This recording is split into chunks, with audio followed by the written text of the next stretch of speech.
ठीक है बच्चों, अब आ जाओ आप केस 3 पर। केस 3 में क्या है कि if a1/a2 is equal to b1/b2 is equal to c1/c2, this implies that lines represented by equation 1 and 2 are coincident and there exist infinitely many solutions and hence system of equation 1 and 2 are consistent. इसका क्या मतलब है कि तुम ऐसे देखो, अगर a1/a2, b1/b2 और c1/c2 ये तीनों इक्वल है, इसका मतलब क्या है कि coefficient of x upon coefficient of x in first equation upon coefficient of x in second equation is equal to coefficient of y in first equation upon coefficient of y in second equation is equal to constant term in first equation upon constant term in second equation. ये आपस में equal है। तो ऐसा कब होगा? ऐसा तभी होगा ना कि जब तुम किसी भी या तो 1 इक्वेशन या तो 2 इक्वेशन किसी को भी एक कांस्टेंट से मल्टीप्लाई कर दो। जैसे देखो तुम मेरे पास फर्स्ट इक्वेशन है, इसको मैंने 2 से मल्टीप्लाई कर दिया, तो 2 से मल्टीप्लाई किया तो हमें सेकंड इक्वेशन मिल गया। अब यहाँ पे क्या है, a1/a2, b1/b2 और c1/c2 ये तीनों आपस में इक्वल है, तो इक्वल हो गया। तो तुम इसमें ये जो फर्स्ट इक्वेशन और ये जो सेकंड इक्वेशन है, ये दो डिफरेंट इक्वेशन नहीं है, ये दोनों सेम ही इक्वेशन है। इक्वेशन को अगर तुम किसी कॉन्स्टेंट से मल्टीप्लाई करते हो तो इक्वेशन थोड़े ना चेंज हो जाता है, इक्वेशन तो चेंज होगा नहीं। इसका क्या मतलब हुआ कि ये दो इक्वेशन देखने में तो बस डिफरेंट लग रहा है बिकॉज x और y का कोफिशिएंट डिफरेंट है, बट ये दोनों है एक ही इक्वेशन।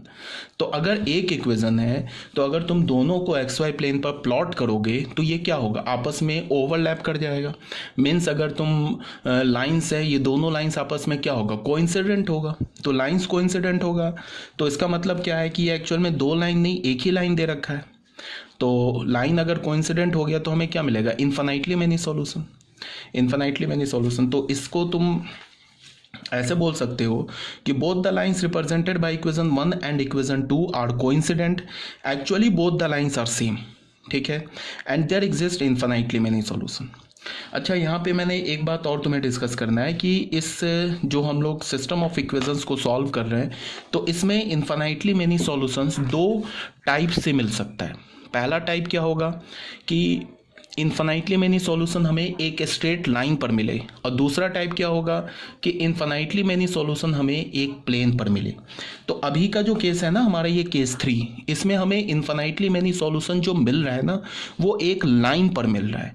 तो जब भी हमें इन्फिनाइटली मेनी सॉल्यूशन एक लाइन पर मिलेगा तो हम उस इन्फिनाइट सॉल्यूशंस को लिखने के लिए एक सिंगल पैरामीटर यूज़ करेंगे, और जब भी हमें इन्फिनाइटली मेनी सॉल्यूशन एक प्लेन पर मिलेगा तो हम उस इन्फिनाइटली मेनी सॉल्यूशन को लिखने के लिए डबल पैरामीटर यूज़ करेंगे, दो पैरामीटर्स यूज़ करेंगे। क्या मतलब है वो तुम ऐसे अभी देखो। मान लो एक मैंने ले लिया equation x plus y plus 1 is equal to 0, ये फर्स्ट इक्वेशन लिया, इसको मैंने 3 से मल्टीप्लाई करके 3x plus 3y and plus of 3 is equal to 0 कर दिया। तो ये दोनों इक्वेशन तो एक्चुअली में सेम है। तो अगर मैं इसको एक एक्स वाई प्लेन पर प्लॉट करूं तो मुझे क्या मिलेगा, ये पहला इक्वेशन तो दूसरा भी ये इक्वेशन, ये लाइन तो कॉन्साइड कर जाएगा। तो अब इस लाइन पर जितने भी पॉइंट्स होंगे वो सारे पॉइंट्स क्या होंगे, इसको भी सेटिस्फाई करेंगे और इसको भी सेटिस्फाई करेंगे। समझ रहे हो ना बात को? तो दोनों को सेटिस्फाई करेंगे तो हमारे पास क्या होगा, इस सिस्टम ऑफ इक्वेशन का हमें सॉल्यूशन क्या होगा, इनफाइनाइट सॉल्यूशन। तो इनफाइनाइट सॉल्यूशन को हम क्या बोलते हैं, कंसिस्टेंट ही बोलते हैं। तो अब इसके इनफाइनाइट सॉल्यूशन को लिखेंगे कैसे? मैंने बोला कि इनफाइनाइट सॉल्यूशन हमें कहाँ मिल रहा है, कि स्ट्रेट लाइन पे। तो उस इनफाइनाइट सॉल्यूशन के लिए तुम क्या करो कि कोई भी एक इक्वेशन ले लो, फर्स्ट या सेकंड में से कोई भी एक ले लो। मान लो हमने फर्स्ट ले लिया, फर्स्ट इक्वेशन क्या, x plus y plus 1 is equal to 0। इसमें से तुम या तो x या तो y किसी एक को लैम्डा मान लो, पुट किसी एक को लैम्डा मान लो। मान लो हमने x को लैम्डा मान लिया तो y क्या होगा, 1 minus lambda minus 1 minus lambda. तो हमारा जो सॉल्यूशन क्या होगा, lambda comma -1 minus lambda, where lambda belongs to R. तो इसका क्या मतलब है कि तुम लैम्डा का वैल्यू चेंज करते जाओ, तुम्हें क्या मिलता जाएगा, ये जो सिस्टम ऑफ लैम्डा का वैल्यू चेंज करते जाओ तो तुम्हें डिफरेंट डिफरेंट एक्स और वाई के वैल्यूज़ मिलते जाएंगे, और वो सारे एक्स और वाई के वैल्यूज़ ये इक्वेशन 1 और इक्वेशन 2 दोनों को सेटिस्फाई करेंगे। फॉर एग्जाम्पल, एक एग्जाम्पल ले लिया, put lambda is equal to 1, हमने लैम्डा का वैल्यू 1 ले लिया, देन हमारे पास पॉइंट क्या मिल गया, 1 कॉमा -2। अब ये जो 1 कॉमा -2 है ये इक्वेशन 1 को भी सेटिस्फाई करेगा, 2 को भी सेटिस्फाई करेगा, देख लो करके। एक्स की जगह फ्रॉम 1, वाई की जगह -2 + 1 डाला हमने, क्या आ गया देख लो 0, सेटिस्फाई कर गया। फ्रॉम 2 इक्वेशन 2 से देख लो 3 है, एक्स की जगह क्या डाला 1 + 3, वाई की जगह क्या डाला -2 + 3, ये क्या हमें मिल गया 3 + 3 6 -6 = 0।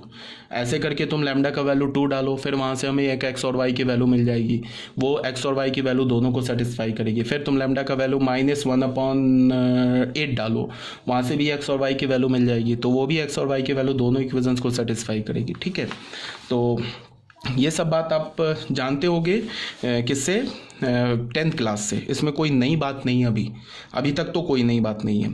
तो केस 3 हमारा क्या हो गया, केस 3 जो हमारा वो कंसिस्टेंट हो गया and have infinitely many solution.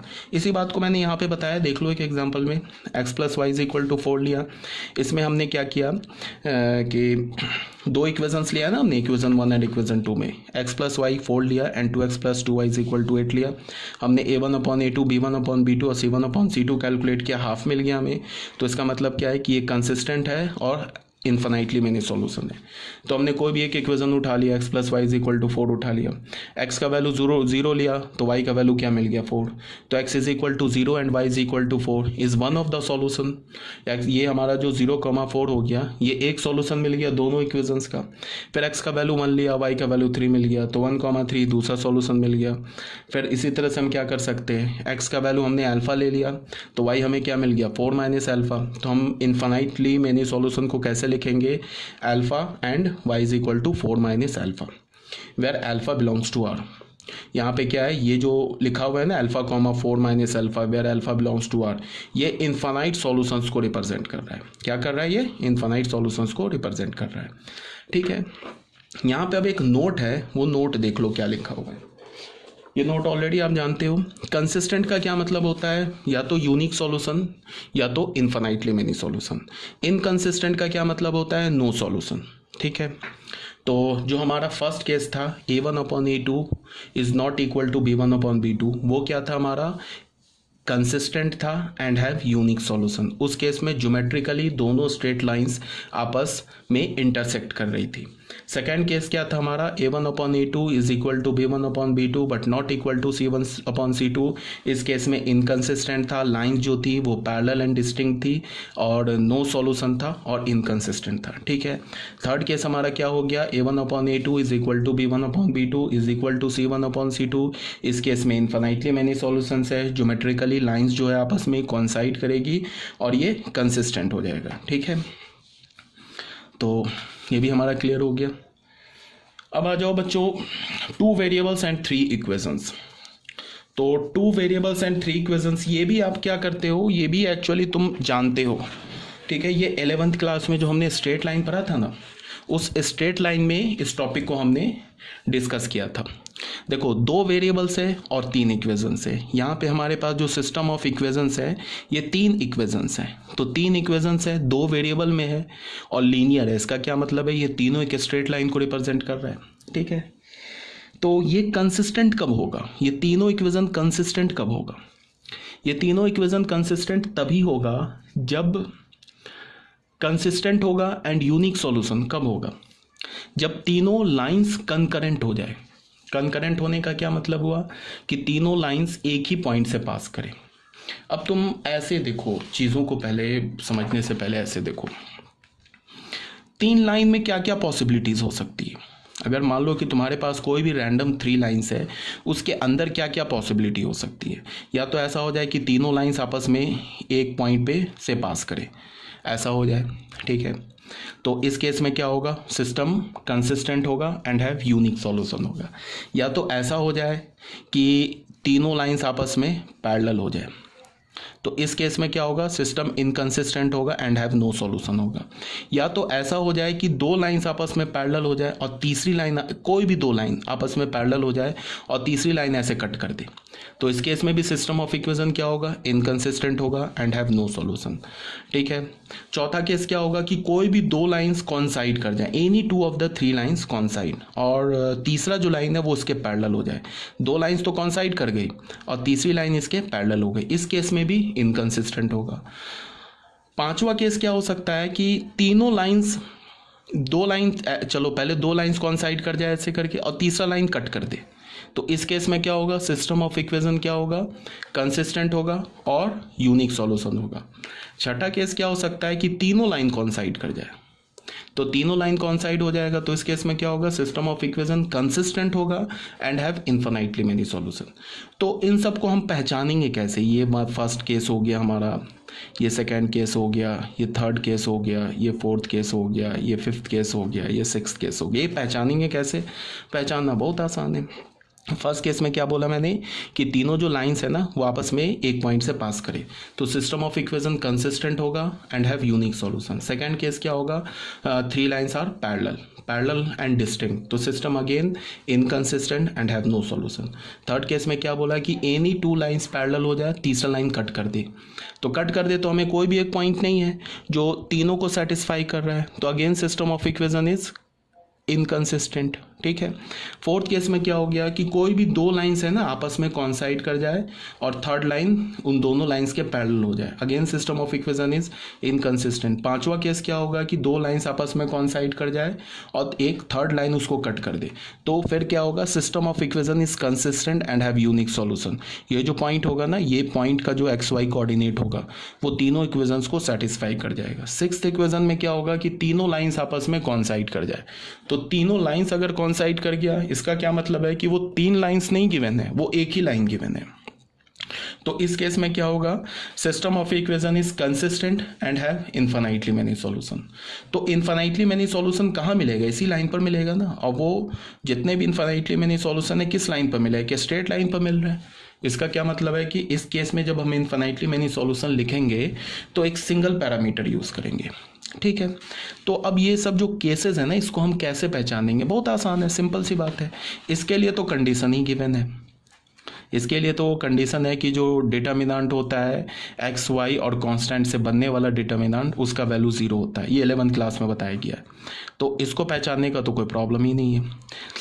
ठीक है। अच्छा, और भी ऐसा भी हो सकता है, सिक्स केस ऐसा भी हो सकता है कि ऐसे करके दो लाइन आपस में ऐसे हो जाए, ये भी हो सकता है, तो इस केस में भी नो सॉल्यूशन होगा। सेवंथ केस ले लिया हमने, इस केस में भी नो सॉल्यूशन होगा and system of equation is inconsistent. ऐसे करके तीनों नॉन पैरेलल हो बट ये आपस में किसी एक पॉइंट से इंटरसेक्ट ना करे, ये पास ना करे, तो इसको हम क्या बोलेंगे, नॉन कंकरेंट लाइंस। इस केस में भी सिस्टम ऑफ इक्वेशन क्या होगा, इनकंसिस्टेंट होगा एंड हैव नो सॉल्यूशन।